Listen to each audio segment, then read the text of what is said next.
من فات قديم وتاه وتبعثر، لا تقول لي بقى مكرونة جارية ولا فيتوتشيني ولا ميكس جبن.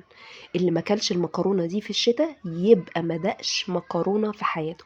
اسهل 10 دقايق واسهل مكرونة هتعمليها في حياتك، وطعمها حلو جدا جدا جدا، وسهلة ومش محتاجة اختراعات، ولذيذة كمان. ما بتفكركيش شكلها كده بحاجة؟ دي يا ستي المكرونة المتحمرة، بس عليها شوية حبشتكنات واضافات كده بسيطة جدا. اول حاجه هتجيبي اي بقى حله بتحبيها، انا بحب اطبخ الحاجه اللي انا بحبها في حله بكون بحبها عشان ما تلزقش وما تتحرقش مني. حطيت فيهم حوالي 3 معالق زيت، وحطيت فيهم معلقه سمنه بلدي انا اللي عاملاها، يعني انا اللي مظبطاها وعاملاها من وش اللبن مش شاريها. حطيت عليهم بقى كيس وقلبتهم لغايه ما ياخدوا اللون البني شويه، المبيضين دولت، لان انا طمعت وحطيت عليهم شويه مكرونه تانيين نيين فما ما تحمروش قوي.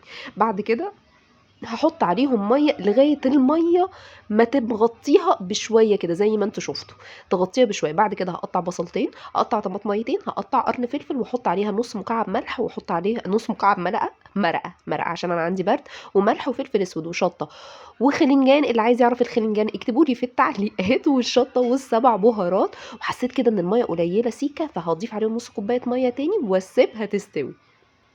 وبعد 10 دقايق بالضبط استوت، بس هنسميها بقى مكرونة إيه، نسميها مكرونة محمرة.